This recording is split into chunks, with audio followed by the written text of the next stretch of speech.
الله حق تقاته ولا تموتن إلا وأنتم مسلمون صدق الله العظيم. Bismillahirrahmanirrahim. Puji syukur kepada Allah Subhanahu wa taala. Tempatnya, karunia-Nya Allah masih memberikan kesempatan kepada kita dalam mendengarkan kajian kita, yakni kajian kita Firasah Islam, studi sejarah pemikiran Islam. Mudah-mudahan langkah kalian untuk sekalian waktu yang telah pergunakan yang antum sisih pada malam hari ini nanti setelah mendapatkan balasan yang istiqlal dari Allah SWT. Ikhwani fillah, rahimakumullah. Salam kepada Nabi sallallahu alaihi wasallam. Semoga kita senantiasa istiqomah, senantiasa tetap jalan tunjuk yang telah ditunjuk oleh Nabi Muhammad. Alhamdulillah, kita sudah masuk di halaman 3. Bagaimana akhlak Islam merupakan bagian dari dasar masuk dalam akhlak Islam. Saat Islam itu ini itu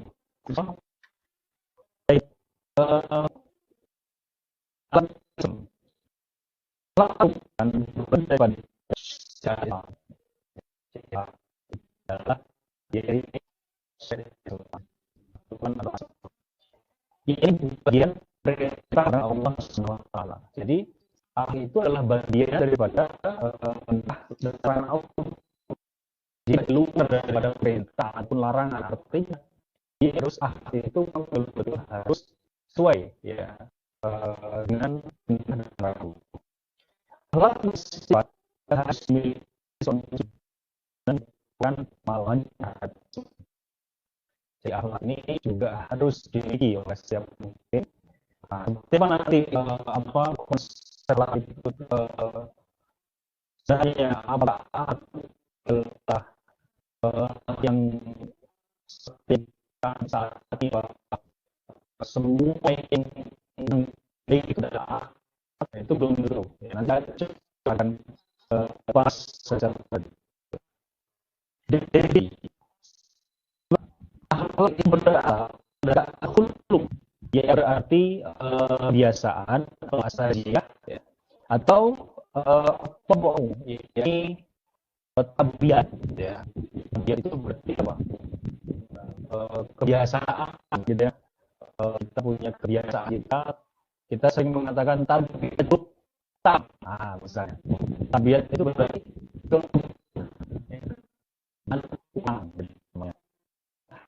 secara bahasa adalah kebiasaan ya. Kebiasaan kita dalam kehidupan sehari. Sedangkan akal Allah kepada Muslim untuk dimiliki tatkala ia melaksanakan berbagai aktivitas.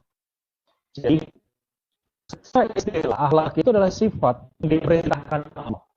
Ya, sifat itu berapa? Ya sifat itu akan mensifati pelakunya. Misalnya si A sifatnya lembut misalnya, si B sifatnya agak kasar, si sedang. Ya. Jadi sifat yang seperti apa yang diberikan Allah kepada Muslim yang melaksanakan berbagai aktivitas. Ya. Ini adalah akhlak. Nah kemudian sifat-sifat akhlak itu tampak pada diri Muslim. Kita melaksanakan beraktivitas. Jika misalnya dia beribadah, ya, ibadah itu harus ya.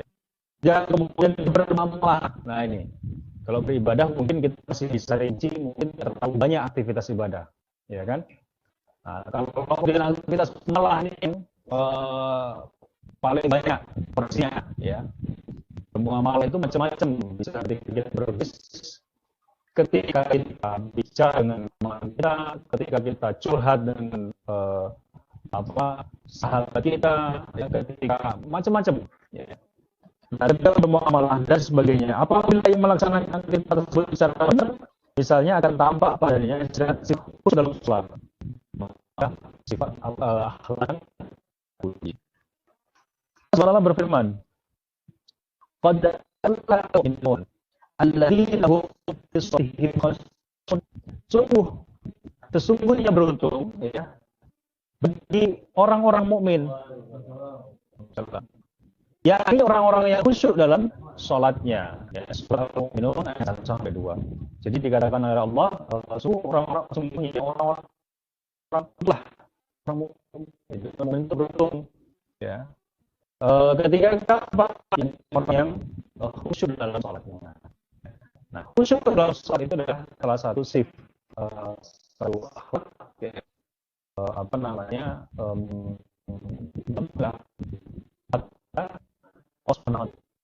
Nah, kemudian sifat lembut pun apa yang dakwah tatkala melakukan diskusi dengan masyarakat. Artinya tatkala kita dan mengajak satu, kita mengajak mereka untuk berubah, dan mengajak mereka amar ma'ruf nahi mungkar. Itu pun harus memiliki akhlak. Ya.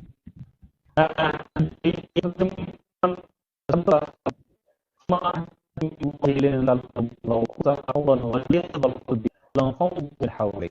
karena rahmat dari Allah, engkau bersifat lemah lembut terhadap mereka. Sekiranya engkau berkeras dan berhati kasar, tentulah mereka mendiri dari sisi temu aman. Ini kita firman Allah Subhanahu wa taala, ya, ketika menggambarkan sifat Rasul. Ya,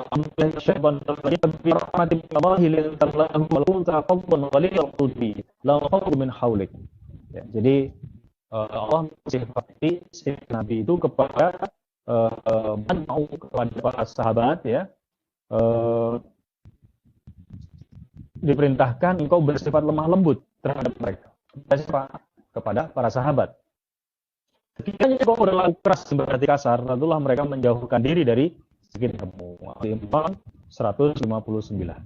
Ya. Nah, dalam konteks ini, ya, kita harus bisa memilah. Ya, jadi kadang kita melihat satu perintah, satu dalil, itu kemudian dari semua. Jadi terkadang harus ada, ya, tegasan, ya, dan menyampaikan. Nah, nanti akan dibalik.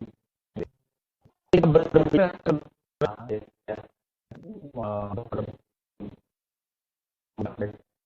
karena mengajak mereka untuk melaksanakan amar ma'ruf itu alangkah baiknya itu dengan azan baik. Kan dengan kata saya kamu nggak pernah, ya tersinggung lah, ya, jadi begitu. Sekadar dulu.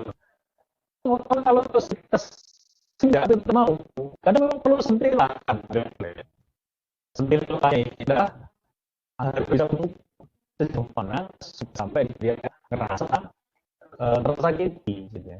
Kadang itu, ya, ternyata ada juga yang kemudian ngomong misalnya, saya nungguin baik, buka itu sudah di mata dia, harusnya kan udah ajak, ya, udah di. Nah ini, ya, tanpa harus kita lihat situasi dengan kondisi, gitu ya. Nah, tempat lain akan terlihat bagi seorang muslim jika berani tatkala ia melakukan keras dan masa yang paling, ya. Jadi dalam konteks kemudian kita mengajak saudara kita, ya, dalam konteks kita mengajak mereka untuk melakukan ma'ruf, ya, itu kita apa namanya, ya. Dalam konteks misalnya orang muslim ketika dia melakukan koreksi, ya, ketika dia kemudian melakukan kontrol, ya, fungsi kontrol terhadap penguasa yang zalim misalkan, maka si Allah harus sampaikan ampun lagi, tapi keberanian, ya. selama ini kalau kita membahas lah, biasanya kan sekarang kita anggap bahwa awal contoh baik ya, waduh sopan santun dan lain sebagainya. Nah, ternyata sikap berani ya, yang berani mengambil resiko gitu ya, ketika misalnya dia melihat ada resiko yang akan timbul dan sebagainya, itu juga harus dimiliki oleh seorang muslim ya. Sayyid syuhada Hamzah ya, pembunuhnya para syuhada, pemimpinnya syuhada, orang-orang yang masyahid di surga itu adalah Hamzah. Dan seorang laki-laki itu warjulud qama ila hakimin, dia berdiri di depan hakim, di depan penguasa ya, zalimin, penguasa yang zalim ya, nasahahu ya, maka dia menasehati si pemimpin yang zalim ini, maka pemimpin zalim itu membaik atau membunuh orang lain, maka mati syahid ya. Jadi syuhada pemimpinnya para orang yang mati syahid gitu. Mati syahid itu derajat yang tinggi, Pak. Ya. Masuk surga tanpa apa? Nah, ini pimpinannya gitu loh. Orang yang berani mengoreksi penguasa zalim gitu. Kemudian penguasa zalim itu mencelakai dia dengan bunuh dan sebagainya. Baik. Ya. Kecuali kalau dia punya utang ya. Dia utangnya masih dengan kalau punya yang aneh, jadi saya yang selesaikan gitu ya. Baik. Ya, menampakkan akhlak tentang kesabaran. Kalau tadi akhlak ya kita mengajarkan yang baik adalah mengoreksi penguasa itu harus punya keberanian. Nah, yang lain adalah akhlak kesabaran dan melakukan kesabaran atau bahwa Tuhan menderita dan dalam menghadapi musuh. Berfirman, ya ayyuhalladzina amanu sabiru wasabiru. Orang beriman ya, amin, beriman ya. Kalian ya ayyuhalladzina amanu beriman sabiru. Dan sabarkan kalian. Ya, Ali Imran ayat 200. Nah, ini juga merupakan bagian daripada akhlak. Dapat ujian, bahkan yang ya, kita menghadapi musuh, kita memang diminta untuk bersabar. Itu juga misalnya dalam kondisi kekurangan. Nah, ini akan mendahulukan orang lain, ini mengutamakan orang lain untuk memperoleh kebaikan dibanding diri sendiri. Dan rela berlapar-lapar dengan orang lain yang beriman,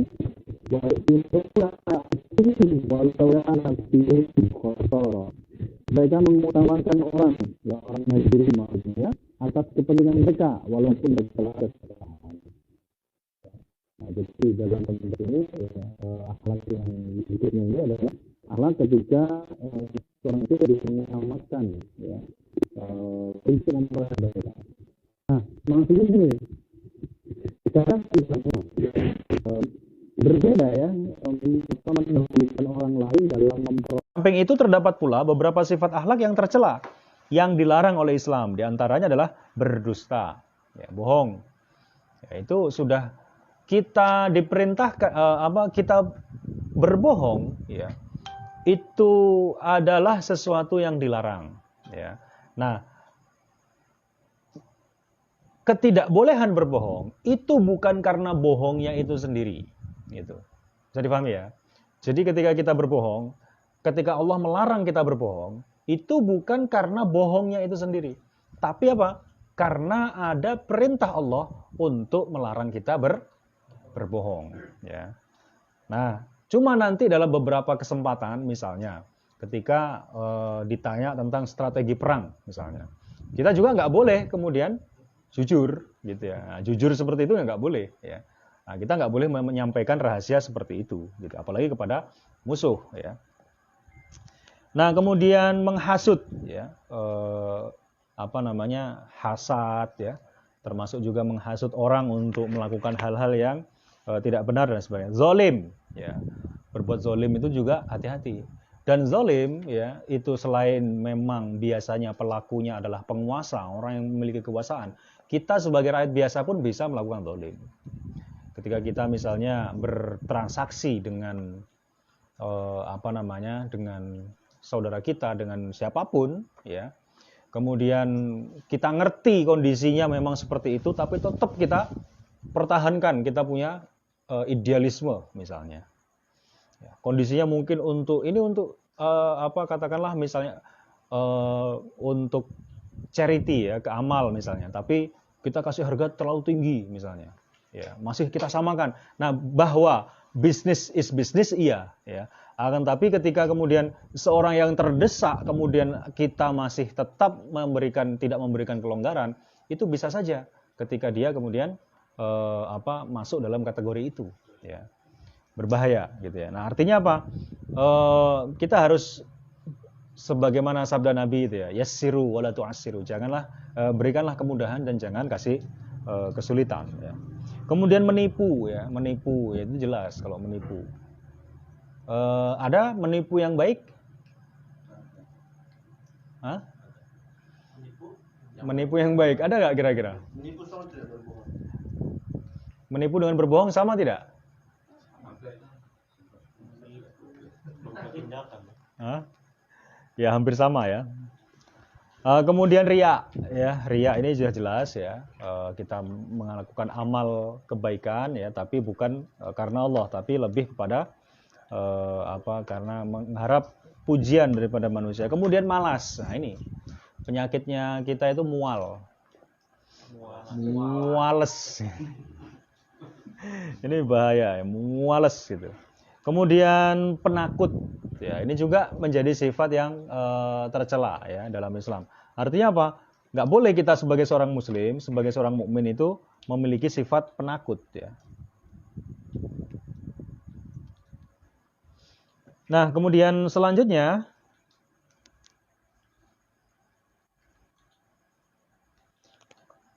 membicarakan orang lain, yakni ghibah ya. Ghibah itu nah, nanti ini ada rincian-rinciannya banyak sekali ya. Kadang-kadang kala kita menganggap bahwa ghibah itu adalah segala hal membicarakan orang lain itu adalah ghibah. Padahal ada rinciannya, ada hukum-hukum rinciannya. Nah, sehingga nggak semua yang dikatakan kita membicarakan orang lain itu adalah ghibah ya. Nah, kemudian Allah Subhanahu wa taala berfirman, "Wa min syarri hasidin idza hasad." Dan dari kejahatan orang-orang yang menghasut. Rasul juga bersabda, Allahumma inni a'udzubika minal ajazi. Ya. Aku berlindung kepadamu ya Allah dari kelemahan, wal kasali dan malas, wal jubni dan penakut, wal harami dan kepikunan, wal bukhli dan kekikiran. Ya. Jadi ini justru Rasul SAW berlindung kepada Allah, minta perlindungan dari sifat minal ajazi, ya, lemah, wal kasali dan malas ya. Ya malas ini malas melakukan apapun, malas kerja ya, malas ibadah ya, malas semuanya gitu ya.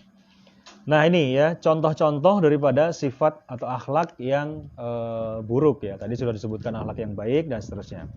Nah cuman begini, saya ingin tambahkan bahwa dalam kitab ini ditambahkan beberapa item terkait dengan akhlak itu sendiri. Nah, kalau yang selama ini kita pelajari biasanya akhlak yang terpuji dan akhlak yang tercela gitu ya. Nah, akhlak ini sebenarnya begini ya. Jadi akhlak itu adalah bagian daripada syariat Islam, bukan bagian daripada di luar daripada syariat Islam. Artinya contoh misalnya, ketika kita melakukan atau menganggap bahwa akhlak itu adalah kebiasaan suatu daerah misalnya, contoh. Dulu ketika saya pernah ya ketika misalnya waktu pas masih bujang dulu kerja ikut orang gitu ya, itu ketika saya tinggal dengan salah satu ya suku gitu ya, artinya dengan komunitas di luar suku saya gitu ya. Nah, ketika itu saya duduknya itu posisinya begini ya, gini terus begini. Nah, ini. Dia bilang, pamali, jangan duduk begitu. Gitu. Itu pamali namanya. Gitu. Nah, saya ingin tanya, duduk seperti itu, ya, Apakah akhlak yang buruk? Tapi kok dilarang? Katanya pamali. Bukannya dilarang duduk begini? Iya. Kurang sopan. Kenapa? Kalau sholat Jumat nggak boleh gini. Ya. Sama nggak boleh. Gimana kemarin? Oh.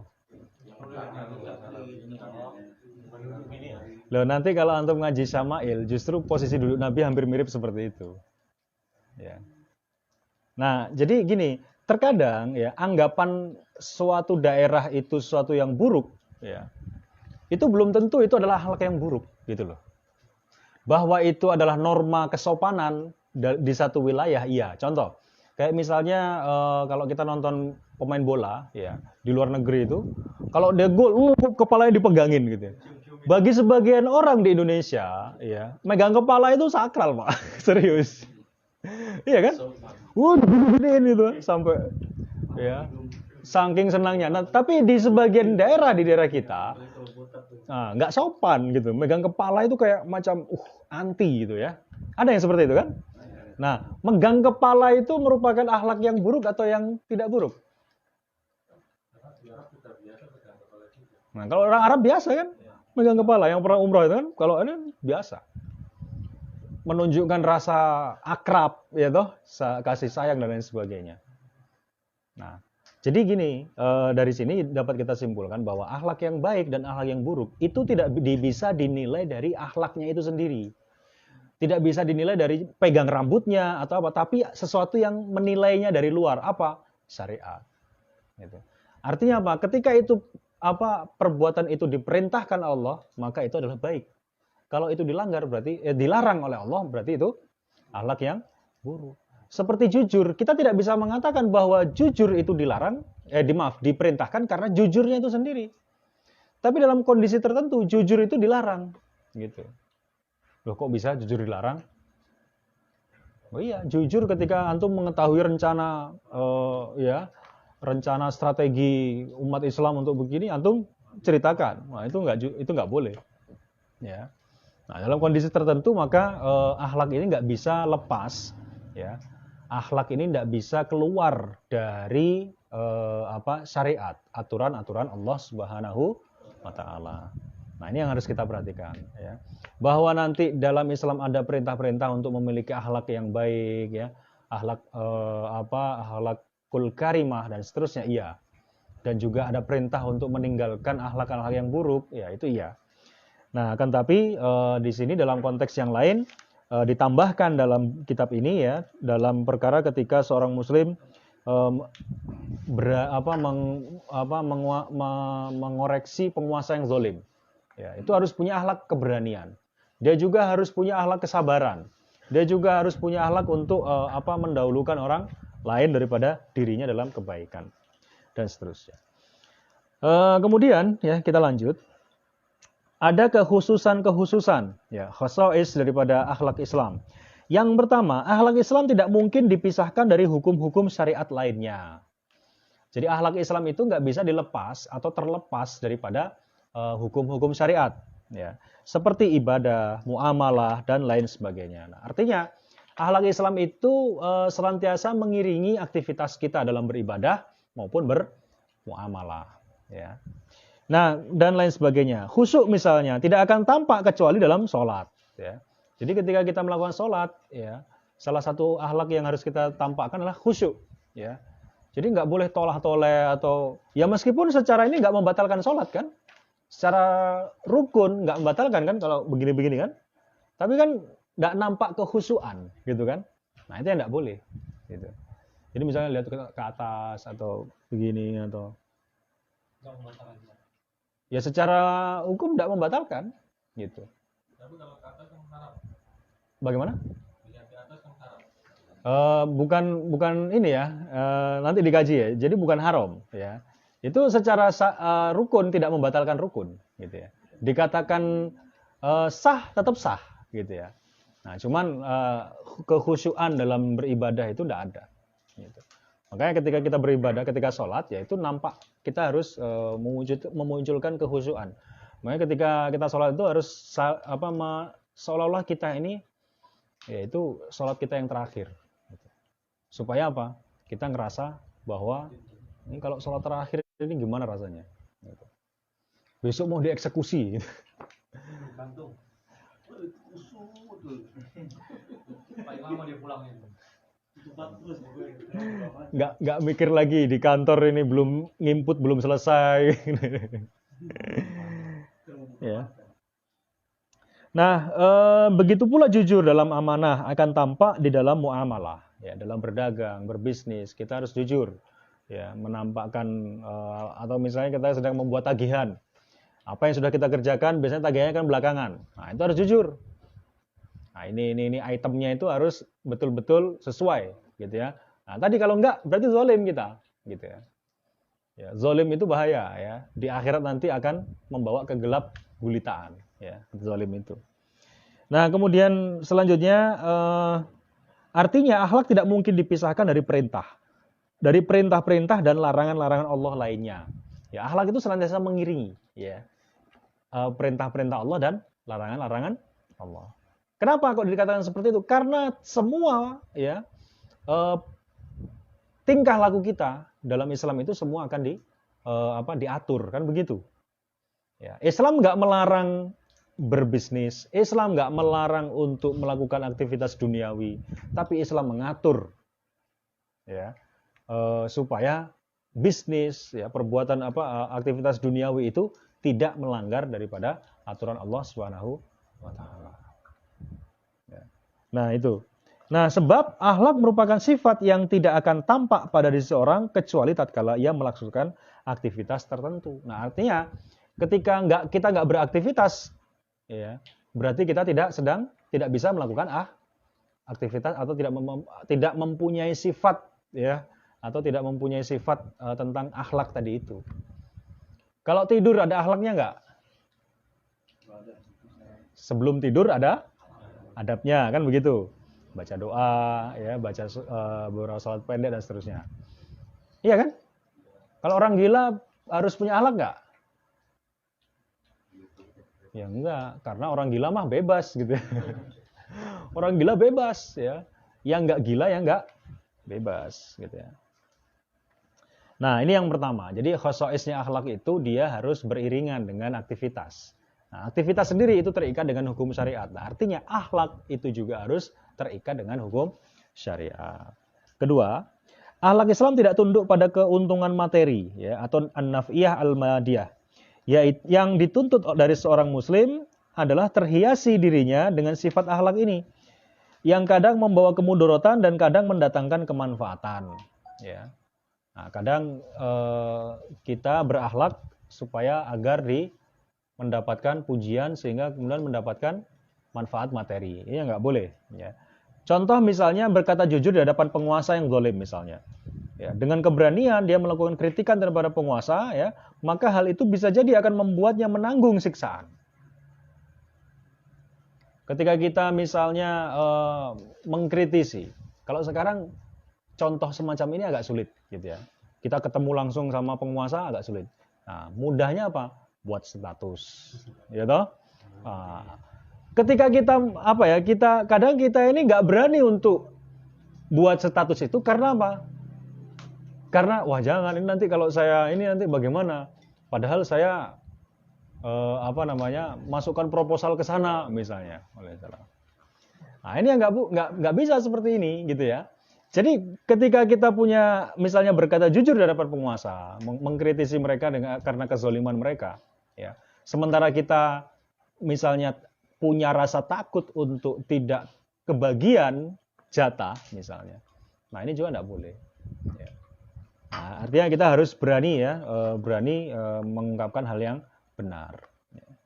Nah, maka hal itu bisa jadi akan membuatnya menanggung sisaan. Rasul bersabda, Sayyidus syuhada Hamzah wa rajulun qama ila hakimin dhalimin fanasahu faqatalahu. Ini sudah dibahas tadi. Kemudian yang ketiga, akhlak Islam sebagaimana halnya akidah Islam selaras dengan fitrah manusia. Ya.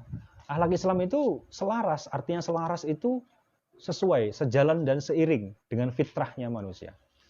Fitrah manusia itu apa saja? Ya nanti banyak sekali. Misalnya memuliakan tamu, itu adalah bagian daripada akhlak yang baik. Ya, jadi kalau antum di sini sama tuan rumah kasih, oh ini ada semangka, ada apa, kacang, ya, ada jagung, ini air mineral, ada tempat duduk, ya, kipas angin. Nah, itu adalah bagian daripada akhlak yang terpuji bagi tuan rumah, gitu. Insya Allah mendapatkan pahala, ya, amin ya rabbal. Kemudian memuliakan tamu, membantu orang yang sedang membutuhkan, ya, selaras dengan naluri gharizatul baqa, ya. Nah, ternyata menerima tamu itu adalah gharizatul baqa, ya. Naluri untuk mempertahankan diri, ya. Naluri mempertahankan diri maksudnya baqa, ya. Kita punya naluri. Kemudian khusyuk dan tawadu sesuai dengan naluri beragama, ya.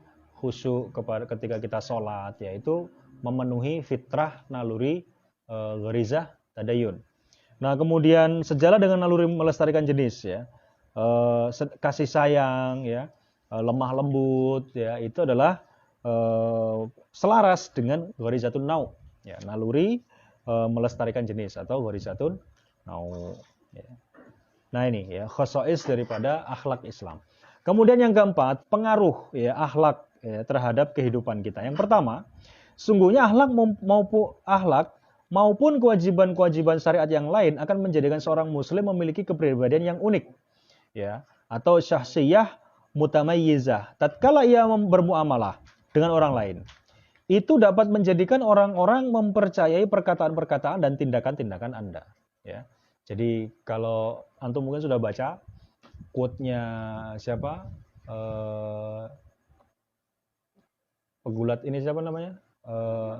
Habib. Wah, Habib kan dia bilang bahwa orang non muslim itu nggak mungkin membaca Quran dan hadis, maka nampakkanlah, ya, Quran dan hadis itu dalam diri kalian, karena mereka akan membaca tindak tanduk atau perbuatan kita. Kira-kira seperti itulah, ya. Ya, benar juga gitu loh. Ya, apa yang dia sampaikan betul gitu. Artinya mereka nggak mungkin, ya, ngulik-ngulik kita punya kitab mereka nggak bisa baca, gitu kan. Nah, tapi yang mereka lihat itu kita, gitu. Mau Islam itu jelek, ya tergantung mereka melihat kita. Ketika kita sikap kita kepada mereka, kita menzolimi mereka, nah ini juga mereka akan terpatir dalam ingatannya, oh, orang muslim ini zolim, gitu. Nah, sehingga dalam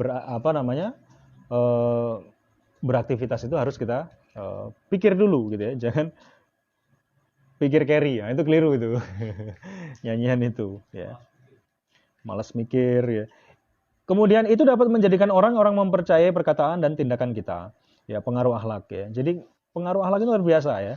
Jadi ketika kita berakhlak yang islami, ya, kita memiliki sahsiyah, kepribadian yang unik, gitu ya. Al-mumayyizah. Jadi unik itu dalam arti apa? Unik karena dia sesuai dengan pandangan hidup Islam, ya. Nah, kemudian yang kedua, akhlak Islam menciptakan rasa cinta, kasih sayang, saling menghormati sama individu dalam keluarga secara khusus dan antar individu, ya, individu masyarakat secara umum, ya. Jadi pengaruh akhlak itu bisa saling menumbuhkan rasa cinta, ya, baik kepada keluarga, baik kepada masyarakat, ya. Jadi kalau kita ingin tumbuh rasa cinta di kalangan kita, ya, entah di keluarga, di masyarakat dan sebagainya, ya, ini akhlak-akhlak ini harus kita tanamkan, ya. Kemudian salah satu pengaruh dari akhlak Islamiyah adalah pahala yang akan diberikan Allah Subhanahu wa taala kepada seorang muslim di akhirat kelak. Orang-orang yang memiliki akhlak yang baik di dunia akan menjadi kerabat Rasulullah SAW di akhirat dan menemani beliau dalam merasakan kenikmatan surga. Rasulullah SAW bersabda, Inna man ahabbakum ilayya wa aqrabukum minni majallisan yaumal qiyamah ahasinukum akhlaqa, ya. Jadi inna man ahabbakum ilayya, sungguhnya orang yang paling aku cintai, ya, kata Rasul, wa aqrabukum minni, yang orang yang paling dekat, ya, di antara kalian kepadaku, ya, tempat duduknya, ya, yaumal qiyamah, nanti tempat duduknya nanti dia hari kiamat, orang yang paling dekat dengan Rasul itu apa? Ahasinukum akhlaqa, ya, orang yang paling baik akhlaknya. Ya. Nah, kembali lagi, definisi akhlak yang baik itu bukan berarti kita ini bermanis muka di depan musuh, bukan. Akan tapi dalam kondisi tertentu harus sesuai dengan syariat. Akhlak harus sesuai dengan syariat. Ya. Jadi akhlak itu bukan kesopanan dalam arti keseluruhan, bukan. Kepada orang yang menghina Rasul, kepada orang yang kemudian menghina para ulama, kita nggak ada istilah harus melakukan kesopanan. Kepada orang yang melecehkan ya Islam, nggak ada norma kesopanan. Gitu. Makanya kalau kemarin ya, saya tidak sedang mendukung Ustadz yang kemudian yang antum tahu ya, yang cukup tegas ketika menyampaikan ya, bahkan dengan tidak segan-segan beliau mengeluarkan bahasa yang kurang enak didengar, gitu ya. Nah, saya justru menyayangkan bukan lontaran kata-katanya, karena manusia itu ya itu lebih dari cocok untuk mendapatkan lontaran kata-kata seperti itu, karena sikap dan selama ini tindak tanduknya itu betul-betul menyakiti. Ya, yang justru saya sesalkan adalah kenapa itu harus dikomentari, gitu loh. Ya, karena tidak semua ya hal yang kemudian nampak secara viral itu kita komentari. Ya. Itu kalau nggak dikomentari, insya Allah selamat gitu loh. Ya, jadi nggak semua hal itu harus kita komentari. Tapi saya tetap tidak bisa kemudian mengatakan Ustadz ini begini. Enggak, saya justru mendukung ya apa yang disampaikan seperti itu. Meskipun di situ orang mengatakan ada kata-kata kotor dan lain sebagainya. Gitu. Karena sejatinya yang menjadi masalah itu adalah biang keroknya ini. Gitu. Nah, sampai netizen itu sampai mereka ya masuk akal juga gitu. Jadi yang mendukung Habib ya, saya doakan anaknya seperti Habib. Ya, kalau mendukung dia ya, saya doakan anaknya seperti Nikita Mirzani. Ya, seperti itu. Akhirnya marah. Nggak mau, siapa yang punya anak nanti anaknya kayak seperti itu kan nggak mungkin gitu ya. Nah itu. Lah ya, anta ma'aman ahbabta. Itu jadi hati-hati antum mencintai, mengidolakan seseorang, bahaya.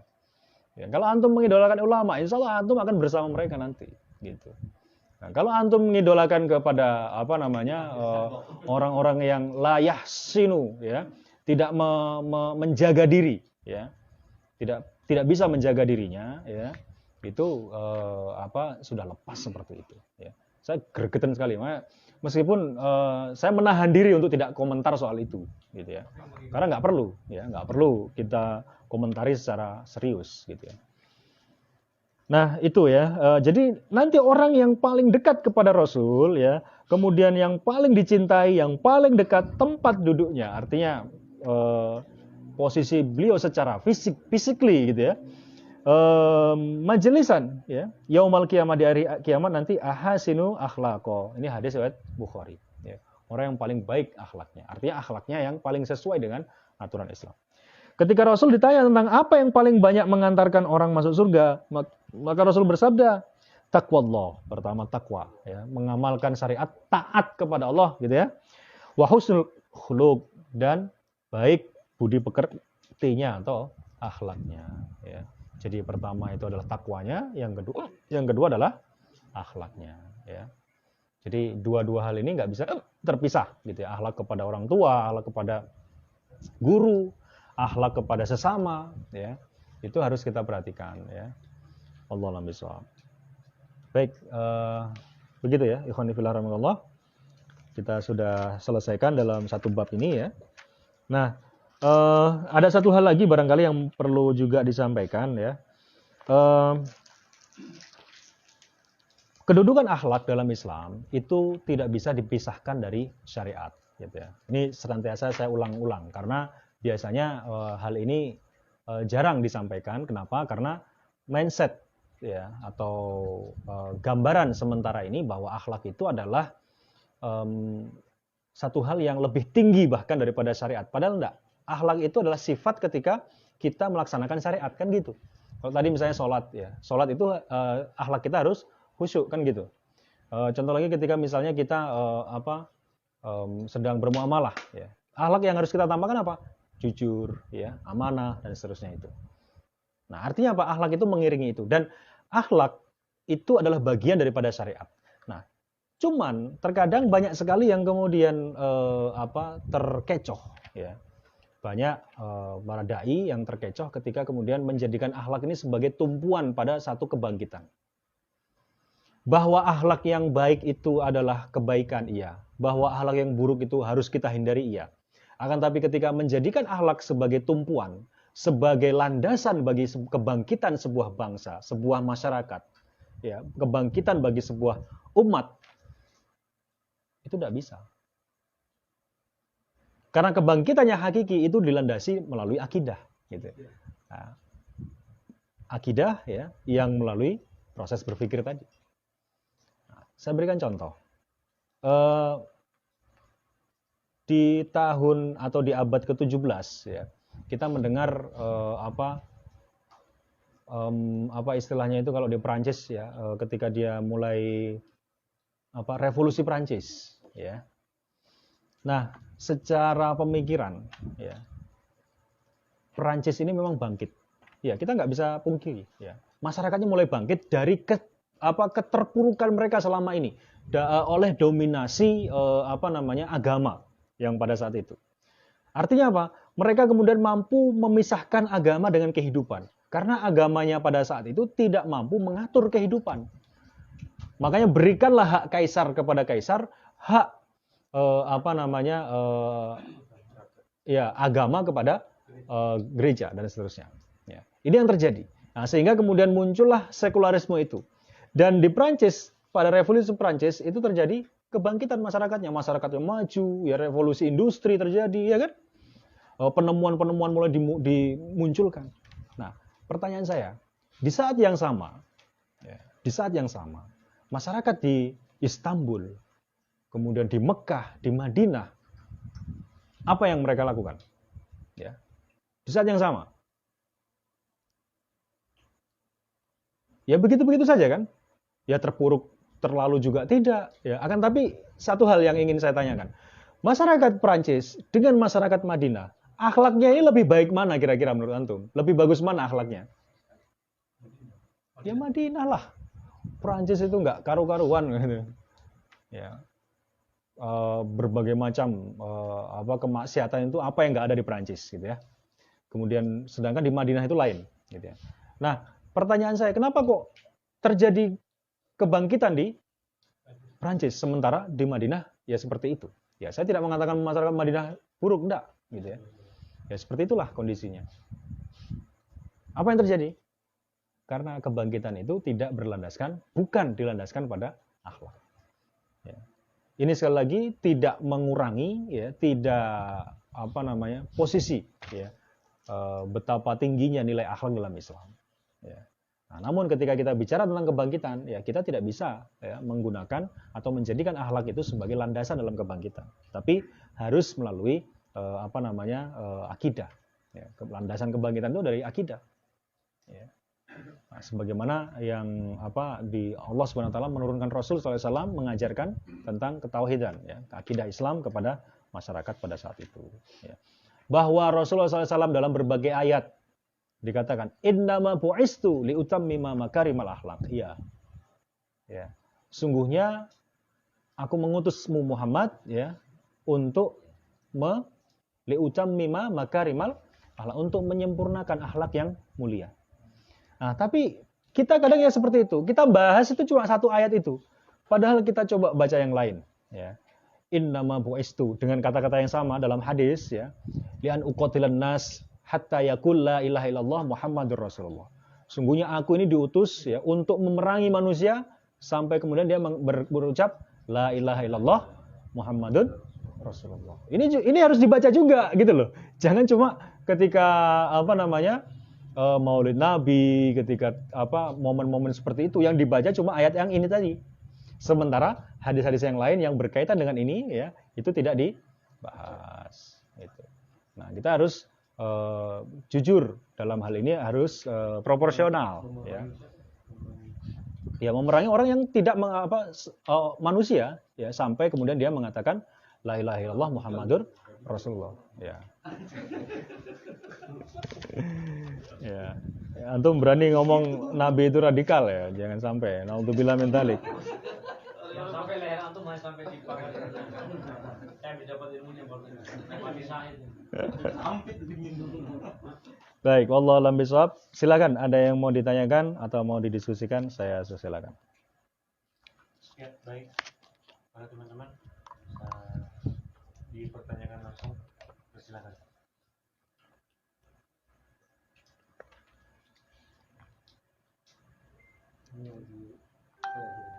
Ya, silakan. Ini lagi ramai-ramainya di TV nih. Ya. Revolusi akhlak. Ya. Melalui mental. Revolusi akhlak.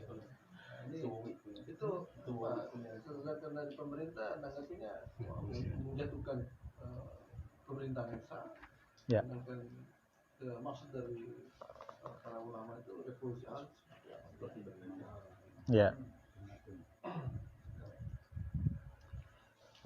Pertama ya, istilah revolusi akhlak itu kan istilah yang dikenalkan ya atau dibawa oleh salah satu ulama yang sama-sama kita hargai ya, sama-sama kita takzimi ya. Kita tidak bisa memungkiri bahwa beliau itu adalah salah satu ya dari sekian banyak ulama yang paling berani terhadap ketika dia memberikan kritik kepada penguasa. Justru saya katakan bahwa apa yang dilakukan beliau itu ya persis seperti apa yang dalam kitab ini gitu ya. Artinya beliau itu memiliki kesabaran ya dalam menghadapi musuh dalam tanda kutip ya. Kemudian beliau juga memiliki keberanian ya. Nggak semua orang berani mengatakan di depan ya jenderal-jenderal, di depan bahkan presiden bahwa ayat-ayat konstitusi atau ayat-ayat suci ya itu di atas ayat-ayat konstitusi. Itu luar biasa. Saya nggak yakin semua ulama yang ini berani ngomong begitu, Pak. Serius. Gitu. Nah, artinya apa? Secara historis ya, beliau punya dan asbab itu Allah kemudian memuliakan beliau ya. Sudahlah nasab beliau mulia, kemudian tindak tanduk dan perangai beliau sangat mulia ya. Nah, ini yang pertama ya, berkaitan dengan gagasan itu. Nah, gagasan itu kan sebenarnya merupakan seperti yang beliau sampaikan sendiri ya, gagasan yang baik. Gagasan yang baik yang memang bisa kita artinya gagasan yang baik itu ya kita dukung gitu. Nah, terus kemudian apa yang beliau sampaikan itu ya memang tidak ada salahnya. Itu saya baru nyimak yang ini ya, ketika beliau yang pertama kali datang hari pertama itu ya baru datang itu kan beliau sampaikan tentang revolusi akhlak itu sendiri ya. Nah, kalau ada yang kemudian mengatakan bahwa revolusi akhlak itu kalau ngomong jangan teriak-teriak dan sebagainya, itu kan tadi ya orang salah persepsi gitu loh. Kalau di depan penguasa itu kemudian lembek, enggak ya letoy begitu ya bahaya gitu loh. Maksudnya harus revolusi yang itu. Iya ya barangkali seperti itu maksudnya. Jadi akhlak yang dimaksud itu bukan akhlak sebagaimana yang umum orang pahami gitu loh. Iya. Akhlak dalam arti yang memang akhlak yang sebenarnya posisinya itu proporsional dalam aturan Islam gitu. Jadi tidak bisa kita katakan bahwa beliau itu mengatakan revolusi akhlak tapi akhlaknya pada penguasa nggak baik. Itu keliru. Justru akhlak kepada penguasa itu begitu kalau penguasa zalim. Loh berarti antum mengatakan penguasa zalim lebih daripada zalim. Ya, bukan hanya zalim melahirkan undang-undang yang tidak tidak memihak kepada rakyatnya, justru kezaliman terbesar adalah menggantikan aturan Allah Subhanahu wa taala dari dengan aturan buatan manusia. Itu kezaliman apa kalau seperti itu? Ya. Nah, kalau kita bicara tentang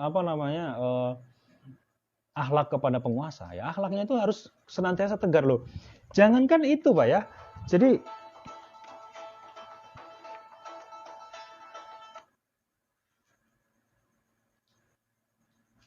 Jangankan itu, ya. Kalau kita mau berkaca kepada ulama-ulama zaman dahulu, ya, mereka itu kayak contoh misalnya Imam Malik, ya, Imam Malik bin Anas rahimahullah, itu suatu ketika seorang khalifah ini Pak, khalifah yang ngatur menerapkan hukum Islam ini, ya. Kalau saya nggak salah ingat itu Khalifah Harun al-Rasyid. Dia meminta memerintahkan anak buahnya untuk meminta Imam Malik itu mengajari anaknya tentang kitab Muwatta karangan beliau. Ya. Apa katanya Imam Malik? Jadi misalnya saya khalifah, saya presiden, ya, saya raja. Ada seorang ulama yang kita sangat dihormati. Minta saya nyuruh anak buah, tolong panggilkan ulama itu untuk ngajari anak saya. Apa yang katakan ulama tadi? Ya Imam Malik. Al ilmu ya'ti wa la yu'ta. Ilmu itu mendatangi, bukan didatangi. Kalau mau belajar sini, kamu bawa anakmu ke sini tak ajari, gitu loh. Bahasa kasarnya. Ya ulama seperti itu, Pak. Ya, jadi memang ulama itu hubungan dengan penguasa itu memang hubungan kontrol. Jangan sampai penguasa ini menyeleweng. Kalau hubungannya mesra, apa yang terjadi? Ya selingkuh, sekongkol gitu loh. Ulama hanya menjadi stempel penguasa, padahal kebijakan itu kebijakan yang zalim. Sudahlah zalim, tidak sesuai dengan aturan Allah. Sudah 2 kali, ya. Nah, maka dari itu kita sangat butuh, ya, ulama yang memang betul-betul memiliki ifah, ya, memiliki izzah, ya, kemuliaan. Dia tidak menjadi stempel bagi penguasa yang zalim, ya. Terus kemudian ada juga yang sering mengatakan akhlak itu sangat identik dengan kesejukan, ya, kelembutan, senyum, tawadu, damai. Ya. Akhlak itu seolah-olah tergambarkan itu seperti itu, ya. Nah, benarkah seperti itu? Ya belum tentu. Ya. Siapa yang tidak ingin damai? Saya ingin damai. Siapa yang nggak ingin sejuk? Saya ingin sejuk. Tapi dalam kondisi damai, dalam kondisi sejuk, itu terus-menerus ada orang yang melecehkan agama ini. Ya, terus kemudian apakah kita akan tetap damai?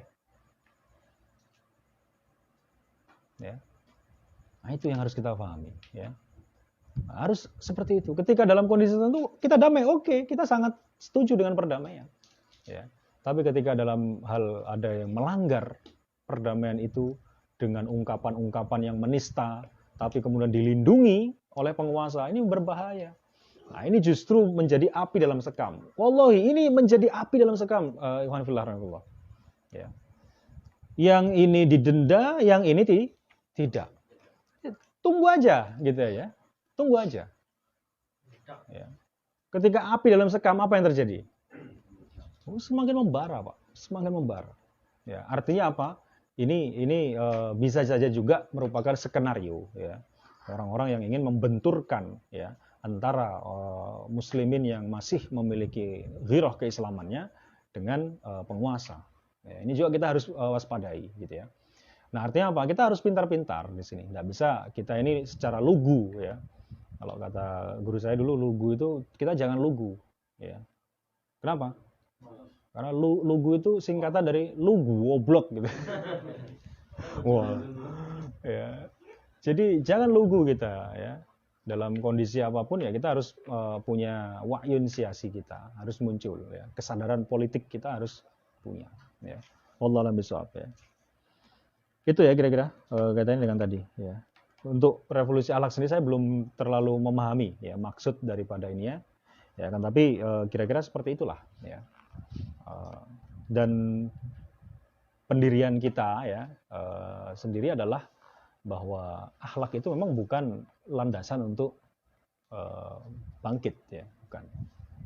Tapi kebangkitan itu diawali dari akidah, ya. Itu yang bisa kita pahamkan.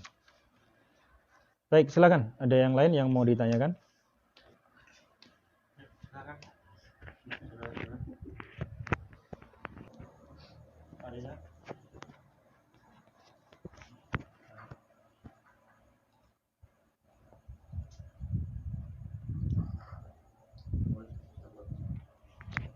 Kan banyak yang bilang katanya kalau dakwah itu harus lemah lembut. Ya. Ada nggak contoh Nabi dulu dakwah itu tidak lemah lembut? Kalau lemah lembut ya lemah Ya. lembut. Baik, Bismillahirrahmanirrahim ya. Ada nggak contoh dakwah Nabi itu yang nggak lemah lembut Selain berperang. selain berperang? Ya, jadi gini ya, lemah lembut itu sangat identik dengan baginda Nabi SAW ya, bahwa beliau itu sangat mencintai ya umatnya, bahkan apa namanya banyak hadis yang bahkan sangat terkenal ya, sering kita dengar itu Nabi itu apa namanya sangat menyayangi ya, penyayang lah.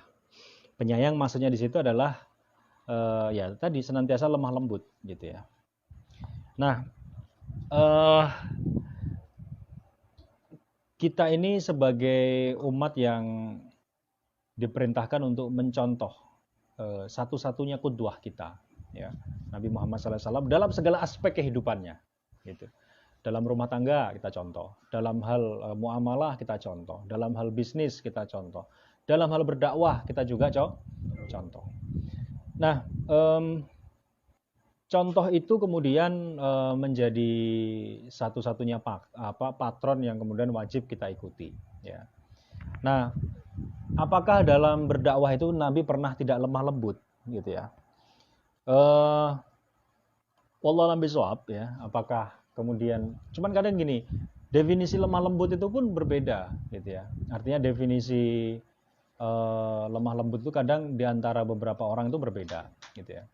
Nah, dalam beberapa kasus ya Nabi itu ketika mengajak beberapa kabilah ya itu dengan cara bil hujjah bil dalil gitu ya. Nah, itu juga masuk lemah lembut atau enggak itu? Ketika ngajak misalnya Nabi ke Taif, datang ke Taif ya, menawarkan Islam supaya diterapkan Islam di Taif, tapi ternyata ditolak, kan gitu. Bahkan sampai beliau itu dilempari oleh warga Taif untuk nyuruh anak-anak untuk melempari baginda Nabi. Jadi luar biasa, penghinaan yang sangat luar biasa. Ya. Nah, saya mau tanya, ketika Nabi menawarkan mereka itu apakah dengan cara yang nggak sopan? Ya pasti sopan kan? Sopan. Ya gitu. Nah, tapi kemudian mereka menolak dan penolakan itu luar biasa. Sampai justru gini, saya melihat kasus Taif itu ya, peristiwa Taif itu menunjukkan tentang akhlak Nabi tentang kesabaran. Ya. Kesabaran beliau luar biasa. Ditawari oleh malaikat untuk dibelekkan itu gunung ya ke sana. Ya, ditimpakan gunung itu ya ke masyarakat Taif, tapi Nabi nggak mengatakan innahum qaumun la ya'lamun. Mereka itu orang-orang yang nggak paham, belum tahu. Gitu. Ini kesabarannya luar biasa. Dalam berbagai hal misalnya, dalam beberapa kasus yang lain misalnya, ini terjadi ketika apa namanya sekelompok dari Nasrani ya itu datang ya itu di akhir-akhir ketika di Madinah. Ya. Nah beda ya nanti gini. Kasus ketika Nabi SAW itu berada di Mekah dan berada di Madinah gitu.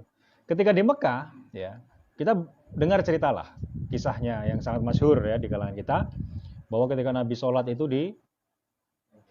diganggu ya, bahkan di depan rumahnya sering diberikan kotoran unta ya, kotoran kambing dan lain sebagainya. Apa yang beliau lakukan? Balas. Nah, bagus. Ya.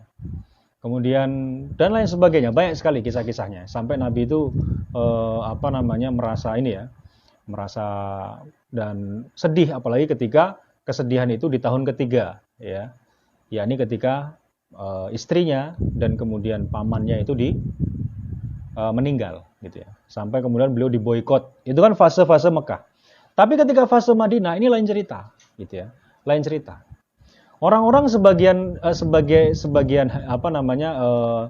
dalam sebuah kasus ya, Nabi itu memerintahkan beberapa sahabat untuk mengeksekusi orang yang menghina, mengolok-olok Nabi SAW. Ya, seorang Yahudi yang tinggal di benteng di benteng Khaybar, ya. Itu seorang Yahudi yang memiliki pengikut gitu ya, pembesarnya lah gitu. Jadi itu kisahnya Nabi SAW itu memerintahkan dia karena kenapa? Karena dia mengolok-olok Nabi. Gitu. Ya. Dan itu terjadi nggak sekali dua kali, gitu ya. Nah akhirnya apa? Dilakukanlah oleh sahabat itu dan akhirnya dia dieksekusi. Gitu. Nah ini kalau antum katakan lembut atau enggak, wallahu a'lam bishawab. Ya. Nah artinya apa? Baginda Nabi SAW itu dalam kondisi tertentu itu lembut. Gitu ya. Apalagi dalam kondisi ketika beliau masih di Mekah. Karena apa? Karena ketika di Mekah itu masih belum memiliki kekuasaan. Nah, ketika sudah di Madinah, ya, baginda Nabi itu apa? Ya, menjaga izzahnya. Menjaga izzah ketika Islam dihina. Kalau orang menghina Rasul, itu sahabat itu sudah sangat mafhum, sangat masyhur. Para ulama sudah sangat masyhur. Hukumannya berat. Maka nanti ulama membagi dua, ya. Orang yang menghina Rasul itu dibagi dua. Yang pertama menghina atau penghinaan itu dengan niat. Gitu. Ada kalanya mungkin itu dianggap penghinaan dan itu dia terselip lidah atau terpleset. Ya. Contoh misalnya dulu ada seorang ustadz yang bilang bahwa Aisyah itu anak gaul gitu ya, ada kan? Pernah dengar kan? Nah itu bisa jadi beliau itu nggak sedang menghina, ya. Bagi sebagian orang katanya menghina kan begitu.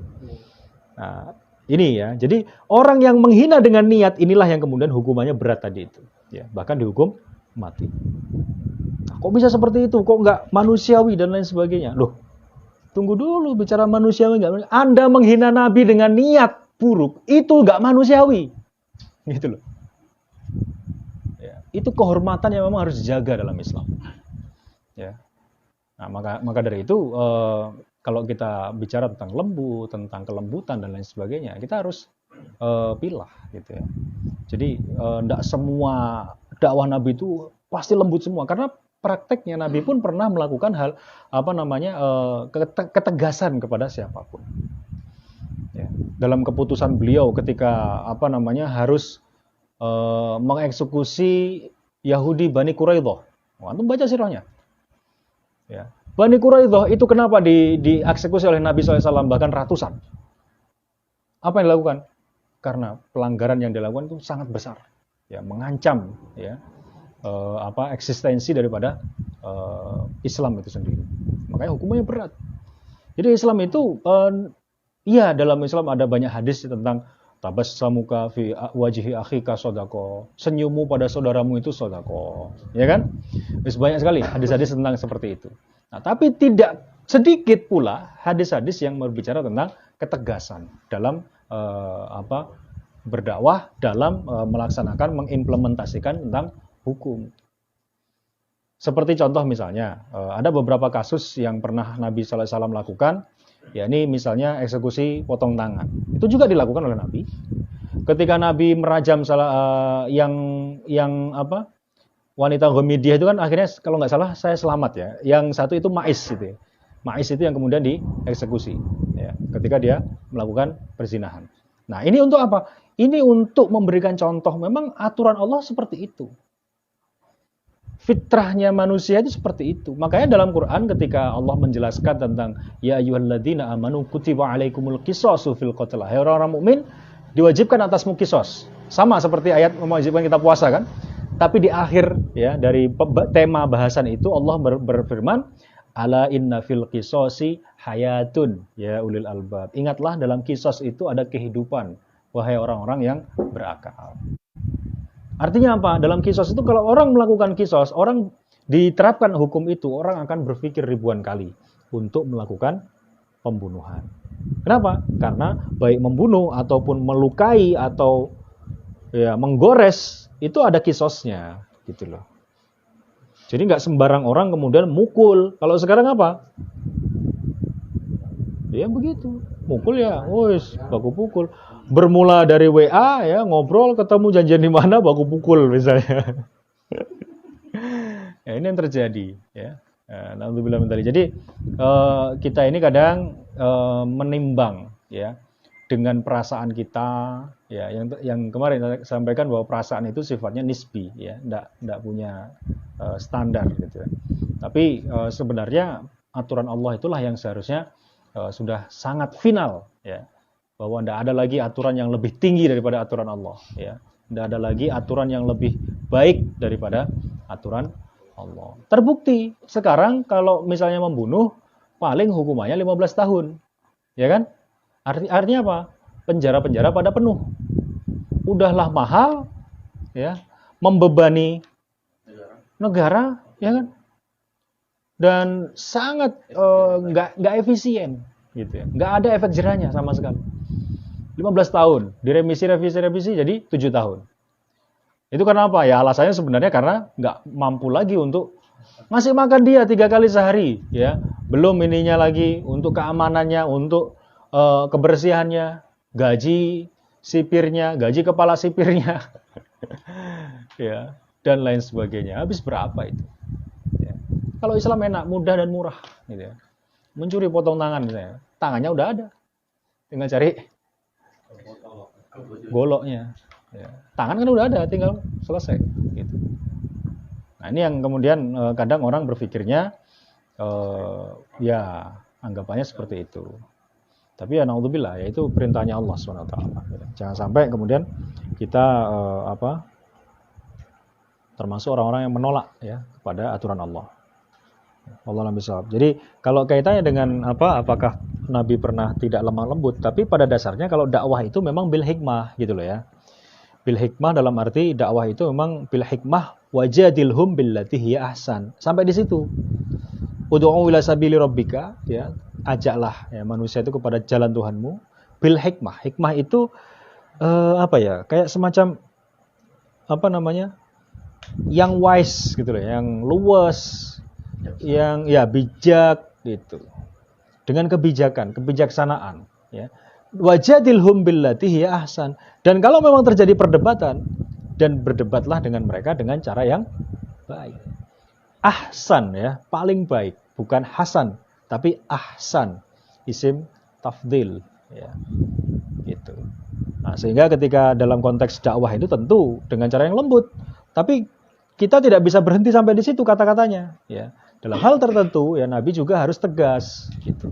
Menghukum para pelaku kejahatan itu juga harus tegas. Menghukum orang yang bermaksiat dan lain sebagainya itu juga harus tegas, gitu. Wallahu a'lam bishawab, ya. Baik, silakan ada yang lain. Monggo, silakan.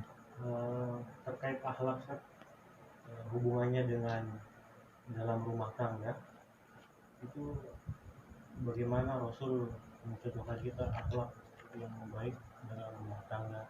Ya. Kenapa?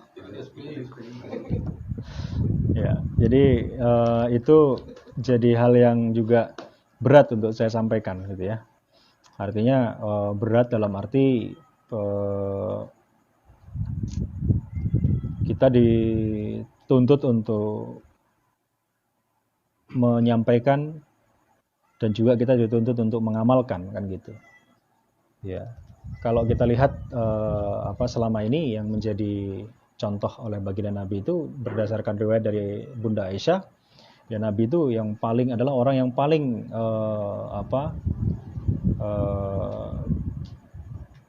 baik, ya, dalam segala hal, dari akhlaknya, dalam hal nafkah dan lain sebagainya kepada keluarganya, ya. Jadi standarnya Nabi SAW itu bahkan gini, Sayyidina Umar itu pernah membatalkan, ya, seseorang itu untuk jadikan wali, ya, itu gara-gara satu. Gara-gara apa? Dia tidak mau menciumi anaknya, nggak pernah mencium anaknya. Jadi satu ketika didatangkan lain, saya lupa nama sahabat itu, datang kemudian dia heran melihat Umar yang secara ini, ya, dalam prakteknya sangat tegas, gitu ya, lugas dan sebagainya. Ternyata sangat sayang kepada anak-anak kecil. Dia menciumi anaknya, gitu. Nah, Sayyidina Umar ini kemudian dikomentari sama calon wali tadi ini. Ya, istilahnya ditanya mungkin dalam fit proper test lah, gitu ya, kira-kira. Dia datang ke situ, ditanya, loh, apakah engkau menciumi anak-anak kecil, wahai Umar? Lah terus kamu nggak pernah, ya? Demi Allah saya itu punya 10 anak, tapi satu pun saya nggak pernah nyamai. Ya sudah kalau gitu kamu pulang. Nggak jadi. Lu serius ini? Ya ada apa kisahnya itu? Gara-gara apa? Tidak menyayangi.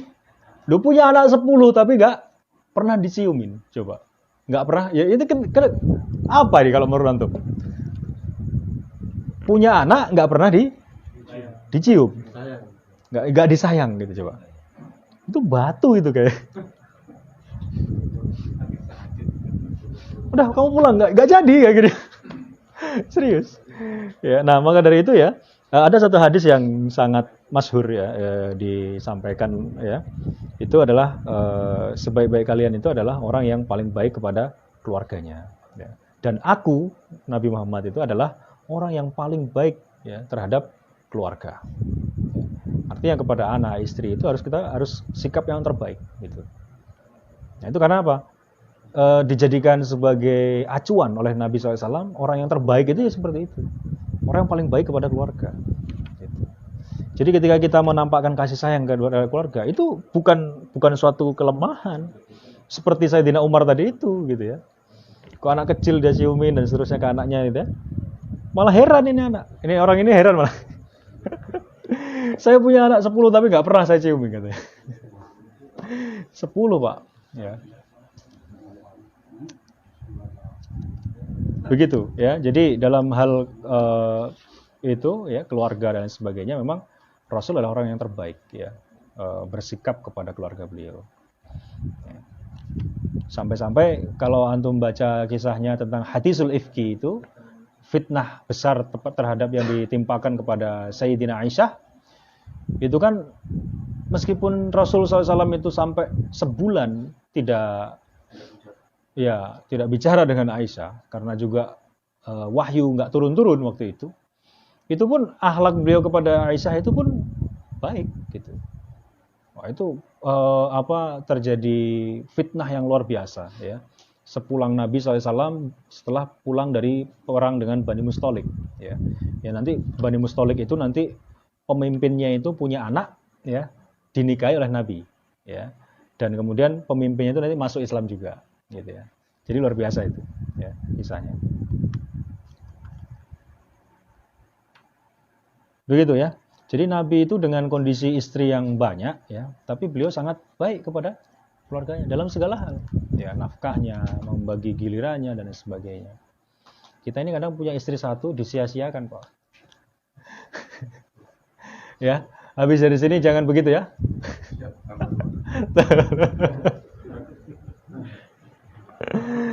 Masya Allah. Minggu depan tidak berpengajian lagi.